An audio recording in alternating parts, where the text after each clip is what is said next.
नमस्कार दोस्तों, GS recipe के यूट्यूब चैनल पर आपका स्वागत है। आज हम मौर्यकालीन कला एवं संस्कृति का भाग 2 की वीडियो बनाने जा रहे हैं। भाग 1 जो वीडियो है वो अपलोड की जा चुकी है। इसकी कुल 3 वीडियो आएंगी, part 1, part 2 and part 3। Part 2 की वीडियो की शुरुआत करते हैं पहले क्वेश्चन से। पहला क्वेश्चन बोल रहा है कि अदेव मात्रक भूमि क्या थी। जो अदेव मात्रक भूमि थी वह भूमि जिसमें बिना वर्षा के अच्छी खेती हो सके। Option number A is the right answer. Option number A is the right answer. इसके बारे में कुछ महत्वपूर्ण तथ्य जान लीजिए। महत्वपूर्ण तथ्य यह है कि जो कौटिल्य जी जो थे, मतलब चाणक्य जी जो थे, वह एक अच्छे जनपद की विशेषताओं का उल्लेख करते हुए उन्होंने भूमि कृषि कैसी होनी चाहिए इसके बारे में भी बताया है। उन्होंने अदेव मात्रक, ये जो नाम दिया गया है ना इसमें, अदेव मात्रक अर्थात ऐसी भूमि हो कि उसमें बिना वर्षा के भी अच्छी खेती हो सके। और क्या महत्वपूर्ण तथ्य है कि मौर्य काल में भूमि को सबसे पहले जोतने वाले का अधिकार होता था, जिसे हम भूमि छिद्र न्याय बोलते थे। जिसे हम क्या बोलते थे, आप नोट कर सकते हैं नाम, भूमि छिद्र न्याय कहा जाता था। और मौर्य काल में जो द्रोण एक शब्द का प्रयोग होता था, क्या द्रोण एक शब्द का प्रयोग होता था। और द्रोण का मतलब क्या होता था, द्रोण का मतलब होता था कि अनाज मापने की यह एक तरीके से इकाई होती थी। और मौर्य काल में अनाज के माप के लिए द्रोण का तो उपयोग किया जाता था, जबकि निवर्तन भूमि की निवर्तन जो होती थी, एक और टर्म है आपका जिसका नाम है निवर्तन, ठीक है। इसका जो इस्तेमाल किया जाता था या भूमि की माप के लिए इस इकाई का उपयोग किया जाता था। तो इस प्रश्न का जो सही जवाब है वह क्या है, इस प्रश्न का सही जवाब है option number A is the right answer. अगले प्रश्न की ओर बढ़ते हैं। अगला प्रश्न क्या है, अगला प्रश्न बोल रहा है कि द्रोण एक माप था। तो क्वेश्चन आ गया, द्रोण किसके लिए माप के एक साधन था, वह अनाज के माप के लिए एक साधन था। Option number B is the right answer. अगले प्रश्न की ओर बढ़ते हैं। अगला प्रश्न क्या है, अगला प्रश्न बोल रहा है कि भूमि छिद्र न्याय क्या था। तो मैंने बताया था, भूमि छिद्र न्याय वह होता था कि भूमि को सबसे पहले जोतने वाले का जो अधिकार होता था उसे ही भूमि छिद्र न्याय बोलते थे। तो option number d is the right answer. Option number d is the right answer. अगले प्रश्न की ओर बढ़ते हैं। अगला प्रश्न क्या है, अगला प्रश्न बोल रहा है कि बुलंदी बाग प्राचीन स्थान था। बुलंदी बाग जो प्राचीन स्थान था वह कहाँ पर स्थित था, वह स्थित था पाटलिपुत्र का। Option number B is the right answer. इसके बारे में कुछ महत्वपूर्ण तथ्य जान सकते हैं आप। महत्वपूर्ण तथ्य यह है कि जो बुलंदी बाग जो स्थान है या प्राचीन स्थल जो मगध था ना, जो महाजनपद था, तो मगध के समीप स्थित पाटलिपुत्र के लिए किया जाता था इस नाम का प्रयोग। यहाँ पर हुए उत्खनन में दो अभिलेख प्राप्त हुए हैं। उन अभिलेखों के नाम आप नोट कर सकते हैं। यहाँ पर हुए उत्खनन में एक कुम्रहाल एवं बुलंदी बाग, ये जो दूसरा दे रखा है, पहला है कुम्रहाल और दूसरा दे रखा है बुलंदी बाग। यहाँ से पाटलिपुत्र से संबंधित अभिलेखीय जो है वो साक्ष्य हमें पता चलते हैं। ऐतिहासिक स्थल है, एक नाम है, आप उसको भी नोट कर सकते हैं, शिशुपालगढ़। जो शिशुपालगढ़ है वह वर्तमान में जैसे वर्तमान में जो एक स्टेट है उड़ीसा, वहाँ पर स्थित एक स्थान था। और एक और स्थान था जिसका नाम था चंद्रकेतुगढ़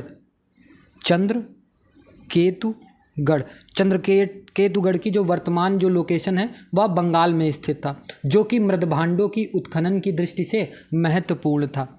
एक और स्थान है जिसका नाम है कालसी। जिसका नाम क्या है, कालसी जो है वह उत्तराखंड के देहरादून में स्थित है। यहाँ चट्टान पर एक हाथी की आकृति जो है वह खुदी हुई मिली है, जो अशोक के शिलालेख पर उत्कीर्ण है। और एक और जगह है जिसका नाम है सोपारा।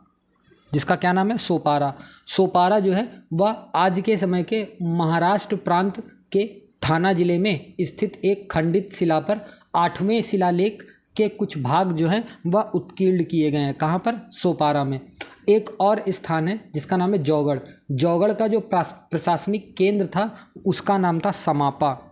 उसका क्या नाम था, समापा, जो कि उड़ीसा राज्य में वर्तमान में स्थित है। तो इस प्रश्न का जो सही जवाब था वह था option number B is the right answer.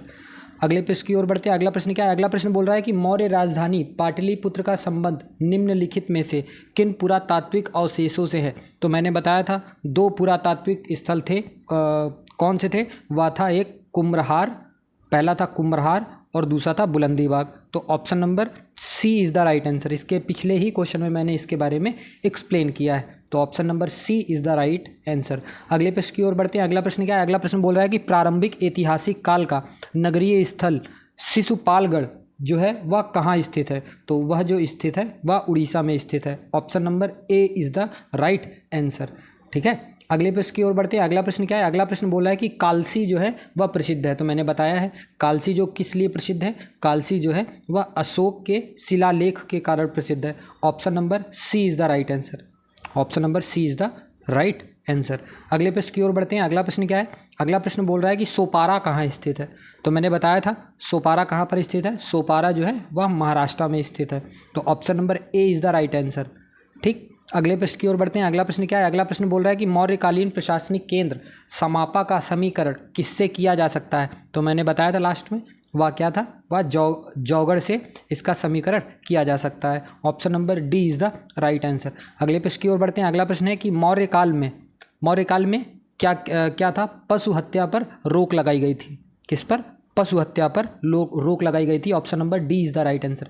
इसके बारे में कुछ महत्वपूर्ण तथ्य जान सकते हैं। महत्वपूर्ण तथ्य यह है कि मैंने ये पहले भी वीडियो में बता चुका हूँ मैं कि अशोक जो है वह अपने राज्याभिषेक के 8वें वर्ष मतलब 261 ईसा पूर्व के समथिंग कलिंग युद्ध के बाद जो है ना वह अशोक का युद्ध और हिंसा से मोह भंग हो गया था। उसने हिंसा को पर पूरी तरीके से प्रतिबंध लगा दिया था। यहाँ तक कि जो राज परिवार हेतु जो एक तरीके से जो मतलब मांस का जो भोजन बनता था उसको भी एक तरीके से बंद कर दिया था, ख़त्म कर दिया था। तो इस प्रश्न का जो सही जवाब है वह है option number d is the right answer.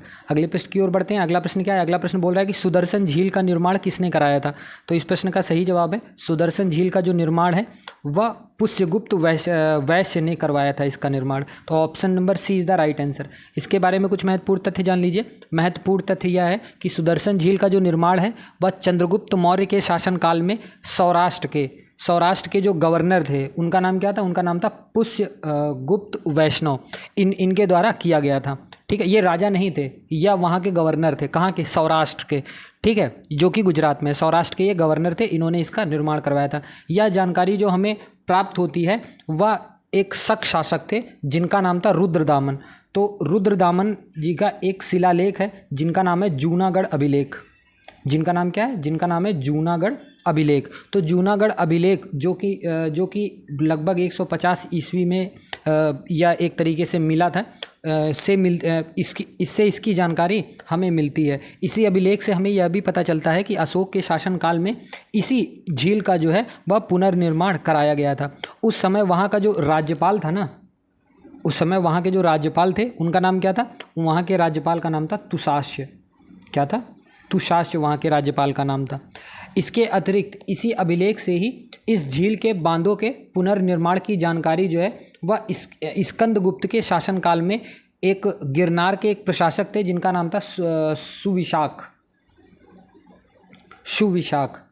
यहाँ से भी इसकी जानकारी हमें प्राप्त होती है। ठीक है, और क्या महत्वपूर्ण तथ्य? और भी महत्वपूर्ण तथ्य यह है कि जो मौर्य काल था, मौर्य काल में सिंचाई सुविधा के लिए सुदर्शन झील निर्माण करवाया गया था, जो कि उज्जयंत तथा रेवतक पहाड़ियों से निकलने वाली 2 नदी थी। एक का नाम था पलाशिनी और दूसरे का नाम था सुवर्ण सिक्ता। यह इन दोनों नदियों पर स्थित था। ठीक है, तो इस प्रश्न का जो सही जवाब था वह क्या था? इस प्रश्न का सही आंसर था option number C is the right answer. अगले प्रश्न की ओर बढ़ते हैं। अगला प्रश्न क्या है? अगला प्रश्न बोल रहा है कि जल की आवश्यकता को ध्यान में रखते हुए जिस प्रथम शासक ने गिरनार क्षेत्र में एक झील का निर्माण करवाया था वह कौन था? तो मैंने बताया था वह कौन था? वह चंद्रगुप्त मौर्य था। Option number A is the right answer. ठीक है, अगले प्रश्न की ओर बढ़ते हैं। अगला प्रश्न क्या है? अगला प्रश्न है कि चंद्रगुप्त मौर्य के समय सौराष्ट्र का राज्यपाल कौन था? मैंने बताया था सौराष्ट्र का राज्यपाल कौन था? वह था Pushyagupta Vaishnav. Option number C is the right answer. इसने ही सुदर्शन झील का निर्माण भी करवाया था। Option number C is the right answer. अगले प्रश्न की ओर बढ़ते हैं। अगला प्रश्न क्या है? अगला प्रश्न बोल रहा है कि निम्नलिखित में से किस अभिलेख में चंद्रगुप्त और अशोक दोनों का उल्लेख किया गया है? तो किस अभिलेख में दोनों का उल्लेख किया गया है? तो इसका सही आंसर है ऑप्शन नंबर बी, महाक्षत्रप रुद्रदामन का जूनागढ़ अभिलेख में इन दोनों लोगों का उल्लेख मिलता है। Option number B is the right answer. अगले प्रश्न की ओर बढ़ते हैं। अगला प्रश्न क्या है, थोड़ा सा बड़ा क्वेश्चन है, ध्यान से पढ़िएगा। क्वेश्चन बोल रहा है कि ईसवी सन के पूर्व की कुछ शताब्दियों में निम्नलिखित में से किन शासकों ने गिरनार क्षेत्र में जल संसाधन व्यवस्था की ओर ध्यान दिया था। तो किन लोगों ने ध्यान दिया था, एक चंद्रगुप्त मौर्य ने ध्यान दिया था और दूसरा अशोक ने ध्यान दिया था। महापद्म नंद ने ध्यान नहीं दिया था और रुद्रदामन ने भी ध्यान नहीं दिया था। तो इस प्रश्न का सही जवाब क्या है, वह है option number B is the right answer. 2 और 3 सही, बाकी तीनों गलत। Option number C is the right answer. अगले प्रश्न की ओर बढ़ते हैं। अगला प्रश्न क्या है, अगला प्रश्न बोल रहा है कि निम्नलिखित में से किस अभिलेख से प्रमाणित होता है कि मौर्यों ने जल संसाधन विकास पर पर्याप्त ध्यान दिया था। किन अभिलेखों से हमें पता चलता है, तो मैंने बताया था रुद्रदामन का जो गिरनार अभिलेख था उसी से हमको इन सब चीज़ों के बारे में जानकारी मिलती है। Option number C is the right answer. अगले प्रश्न की ओर बढ़ते हैं। अगला प्रश्न क्या है, अगला प्रश्न बोल रहा है कि अभिलेख जिससे यह प्रमाणित होता है कि चंद्रगुप्त का प्रभाव जो है वह पश्चिम भारत पर था, वह क्या है, वह कहाँ से पता चलता है, वह पता चलता है रुद्रदामन के जूनागढ़ अभिलेख से। तो option number C is the right answer. Option number C is the right answer. अगले प्रश्न की ओर बढ़ते हैं। अगला प्रश्न क्या है, अगला प्रश्न बोल रहा है कि मौर्य काल में दंड विधान जो है वह क्या थे। मौर्य काल में दंड विधान जो थे वह काफ़ी कठोर थे, बहुत खतरनाक इसमें दंड दिया जाता था। तो option number A is the right answer. कुछ महत्वपूर्ण तथ्य जान लीजिए। महत्वपूर्ण तथ्य क्या है, महत्वपूर्ण तथ्य यह है कि जो दंड विधान जो होते थे वह बहुत खतरनाक होते थे और सामान्य अपराधों में क्या किया जाता था, सामान्य अपराधों में ज़्यादातर आर्थिक जुर्माना देना पड़ता था। इसके अतिरिक्त जो है कैद भी दी जा सकती थी, कोड़े मारना भी बोला जा सकता था, या अंग भंग तथा मृत्युदंड की सजा भी दी जाती थी और कारीगरों की अंग क्षति करने पर मृत्युदंड दिया जाता था और ब्राह्मण जो विद्रोहियों को जल में डुबोकर मृत्युदंड दिया जाता था। जिस अपराध में कोई प्रमाण नहीं मिलता था वहाँ जल, अग्नि तथा विष आदि द्वारा दिव्य परीक्षाएं भी ली जाती थी। तो इस प्रश्न का जो सही जवाब था वह क्या था, वह है option number A is the right answer. अगले प्रश्न की ओर बढ़ते हैं। अगला प्रश्न बोल रहा है कि मौर्य काल में टैक्स को छुपाने या चोरी के लिए इनमें से क्या दंड दिया जाता था। तो मैंने बताया था चोरी के लिए कौन सा दंड दिया जाता था, मृत्युदंड दिया जाता था, death sentence. Option number A is the right answer. इसके बारे में भी कुछ महत्वपूर्ण तथ्य जान लीजिए। महत्वपूर्ण तथ्य यह है कि मौर्य काल में जो है वो टैक्स को चोरी करने के लिए मृत्युदंड दिया जाता था और मौर्यकालीन अर्थव्यवस्था का जो मुख्य आधार था ना वह कृषि था। सॉरी, मौर्यकालीन जो अर्थव्यवस्था का मुख्य आधार था वह क्या था, वह कृषि था और कृषि जो है वह व्यापार, वाणिज्य और पशुपालन को सम्मिलित रूप से उन्हें हम वार्ता बोलते थे। उन्हें लोग क्या बोलते थे, उन्हें सम्मिलित रूप में वार्ता कहा जाता था। और टैक्स चोरी से राज्य का आर्थिक आधार जो है वह कमज़ोर होता था और जैसे खेती जो है वह हल बैल की सहायता से की जाती थी। जैसे आज भी आप गाँवों में देखते होंगे कि बैल से, हल से खेती की जाती थी, वैसे उस समय भी होता था। तो इस प्रश्न का सही जवाब क्या था, वह था option number A is the right answer. अगले प्रश्न की ओर बढ़ते हैं। अगला प्रश्न क्या, अगला प्रश्न बोल रहा है कि मौर्य साम्राज्य का पश्चिमी भारत में प्रमुख बंदरगाह कौन था। तो पश्चिमी भारत में जो प्रमुख बंदरगाह था उसका नाम था Bharukachchha. Option number d is the right answer.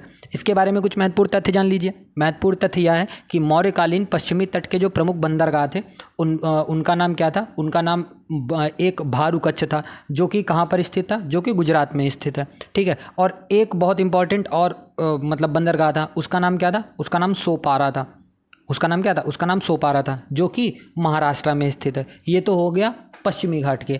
अगर पूर्वी तट के प्रमुख बंदरगाह की बात की जाए तो पूर्वी तट पर एक प्रमुख बंदरगाह था जिसका नाम था ताम्रलिप्ति।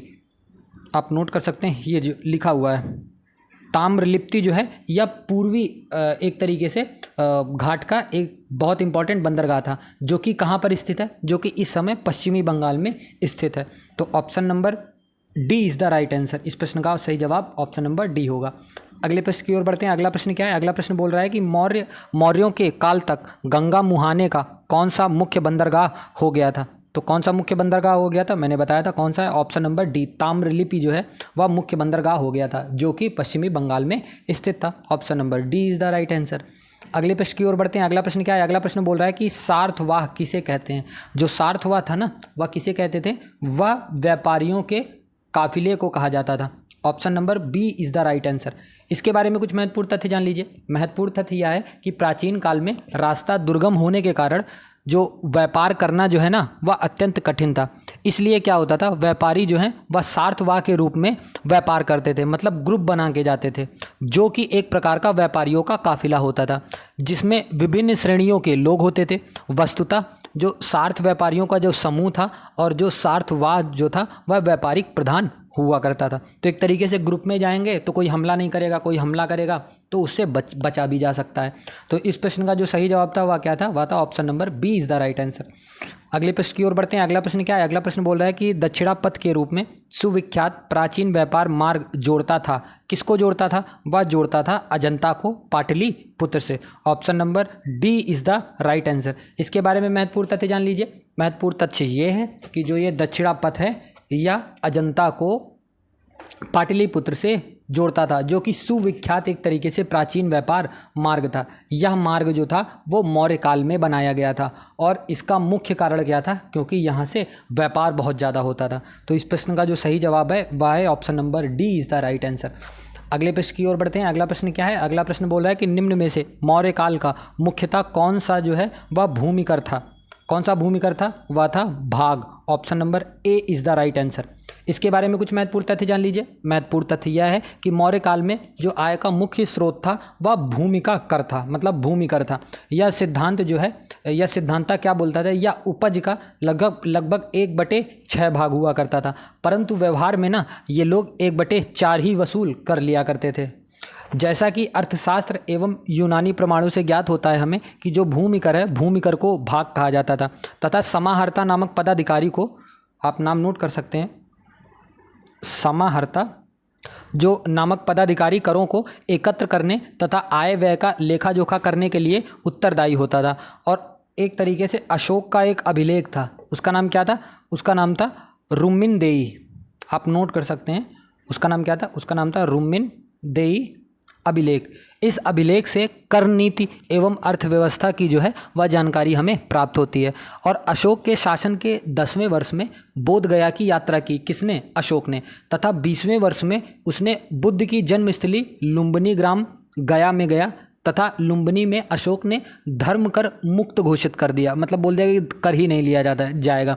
तथा भूमि कर को 1/, जो अभी तक 1/6 लिया करते थे ना, उसको 1/6 से भी घटाकर 1/8 कर दिया गया, जिसका उल्लेख जो मिलता है ना, वो मैंने नाम बताया था। वह कौन सा नाम बताया था? रुम्मिनदेई अभिलेख में। रुम्मिनदेई अभिलेख में इस सब की जानकारी हमें प्राप्त होती है। और क्या महत्वपूर्ण तथ्य है? और भी महत्वपूर्ण तथ्य यह है कि एक आर्कियोलॉजिस्ट हैं जिनका नाम है डॉक्टर स्मिथ। डॉक्टर स्मिथ क्या बोलते हैं? वह बोलते हैं कि अशोक द्वारा बौद्ध धर्म के स्थलों की जो तीर्थ यात्रा का जो सही क्रम है उन्होंने बताया है। और तीर्थ यात्रा का सही क्रम क्या है? आप नोट डाउन कर सकते हैं। पहला जो तीर्थ यात्रा का सही क्रम है, पहला है लुम्बिनी में वो गए थे। लुम्बिनी के बाद दूसरी बार में वो कपिलवस्तु गए थे, दूसरे नंबर पे। कपिलवस्तु के बाद ये तीसरे नंबर पे गया गए थे। गया के बाद ये चौथे नंबर पे सारनाथ गए थे। सारनाथ के बाद ये 5वें नंबर पे श्रावस्ती गए थे। और श्रावस्ती के बाद ये 6वें नंबर पे कुशीनगर गए थे। तो आपको ये क्रम याद रखना है कि कब कब कहाँ कहाँ ये गए थे। तो इस प्रश्न का जो सही जवाब था वह क्या था? वह था option number A is the right answer. ठीक है, अगले प्रश्न की ओर बढ़ते हैं। अगला प्रश्न क्या बोलता है? अगला प्रश्न बोल रहा है कि निम्नलिखित में से किस अभिलेख में अशोक ने करों में कुछ रियायतों की घोषणा की थी? तो मैंने बताया था वह कौन सा अभिलेख था? वह लुम्बिनी स्तंभ लेख था। कौन सा? Option number C is the right answer. Lumbini स्तंभ लेख में इन सब के बारे में बताया है। Option number C is the right answer. अगले प्रश्न की ओर बढ़ते हैं। अगला प्रश्न क्या है? अगला प्रश्न है कि अशोक का रुम्मिनदेई स्तंभ संबंधित है। तो मैंने बताया था या किससे संबंधित है? या बुद्ध जी के जन्म स्थान से संबंधित है। तो option number A is the right answer. अगले प्रश्न की ओर बढ़ते हैं। अगला प्रश्न क्या है? अगला प्रश्न बोल रहा है कि शाक्य मुनि बुद्ध के जन्म स्थल का उल्लेख करने वाला प्राचीनतम अभिलेख साक्ष्य कहाँ से प्राप्त हुआ है? तो यह जो प्राप्त हुआ है, यह प्राप्त हुआ है रुम्मिनदेई से। Option number d is the right answer. ठीक है, अगले प्रश्न की ओर बढ़ते हैं। अगला प्रश्न क्या है? अगला प्रश्न बोल रहा है तीर्थ यात्रा के समय सम्राट अशोक निम्नलिखित स्थानों पर गए, उन्होंने किस मार्ग से अनुगमन किया। तो डॉक्टर स्मिथ जी ने जो बताया था ना कौन कौन से नंबर पे गए थे, तो आप जो मैंने पिछले क्वेश्चन में बताया है उसको आप रिकॉल करिए और इसका सही जवाब बताइए। उससे पहले आपसे पहले मैं बता देता हूँ, जो पहले नंबर पे ये गए थे ये लुम्बिनी में गए थे पहले नंबर पे। दूसरे नंबर पे ये जो गए थे वह कपिल वस्तु में गए थे। तीसरे नंबर पे ये जो गए थे ये गया में गए थे।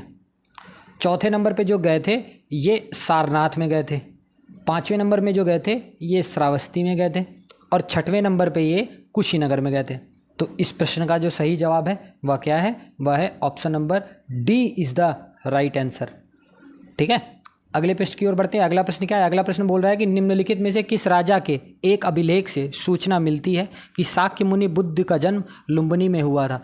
तो किनके अभिलेख से हमें पता चलता है, वह अशोक के अभिलेख से हमें पता चलता है। Option number A is the right answer. Okay, चलिए अगले प्रश्न की ओर बढ़ते हैं। अगला प्रश्न क्या है, अगला प्रश्न बोल रहा है कि मेगास्थनीज द्वारा उल्लेखित डियोनिसियस किसे निर्दिष्ट करता है। जो यह निर्दिष्ट करता है वह भगवान शिव को निर्दिष्ट करता है। इसके बारे में भी कुछ महत्वपूर्ण तथ्य जान लीजिए। महत्वपूर्ण तथ्य क्या है, महत्वपूर्ण तथ्य यह है कि मेगास्थनीज जो था वह चंद्रगुप्त मौर्य के दरबार में एक यूनानी सम्राट जो सेल्यूकस था ना, सेल्यूकस के राजदूत के रूप में आया था, अफगानिस्तान वाला। उसके अनुसार भारतीय यूनानी जो देवता थे जिनका नाम था डियोनिसियस तथा एक और नाम था जिनका नाम था हेरीक्लीज। आप नाम नोट कर सकते हैं, जिनका नाम था हेरीक्लीज। इनका जो एक तरीके से इन्होंने तुलना की है ना, तो डियोनिसियस को इन्होंने एक तरीके से शिव जी बोल दिए हैं और जो हेरीक्लीज थी उनको एक तरीके से कृष्ण जी के रूप में माना जाता है। किस रूप में, कृष्ण जी के रूप में माना जाता है। तो इस प्रश्न का जो सही जवाब है वह क्या है, वह है option number A is the right answer. अगले प्रश्न की ओर बढ़ते हैं। अगला प्रश्न क्या है, अगला प्रश्न बोल रहा है निम्नलिखित में से किस एक इतिहासकार के अनुसार शिलालेखों में अशोक ने जिस धर्म का प्रतिपादन किया वह वस्तुतः राजधर्म था। तो किन्होंने बताया यह चीज़ बताया फ्लीट महोदय ने। Option number A is the right answer. तो इसके बारे में कुछ महत्वपूर्ण तथ्य जान लीजिए। महत्वपूर्ण तथ्य यह है कि जो इतिहासकार फ्लीट हैं उन्होंने बताया कि अशोक ने अपने शिलालेख में जिस धर्म का प्रतिपादन किया उसे राजधर्म की संज्ञा दी गई। और अशोक ने अपने एक तरीके से 12वें शिलालेख में वह विभिन्न धर्मों के प्रति अपने दृष्टिकोण को और अधिक स्पष्ट करते हुए कहता है कि कोई भी व्यक्ति जो अपने संप्रदाय को महिमा मंडित करने की दृष्टि से अपने धार्मिक संप्रदाय की प्रशंसा करता है या अपने संप्रदाय के प्रति अत्यधिक भक्ति के कारण अन्य संप्रदायों की निंदा करता है, वह अपितु अपने संप्रदाय को गंभीर रूप से हानि पहुंचाता है।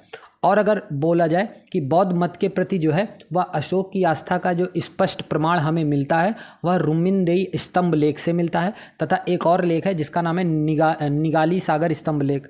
आप नाम नोट कर सकते हैं, उसका नाम क्या है, उसका नाम है निगाली सागर स्तंभ लेख।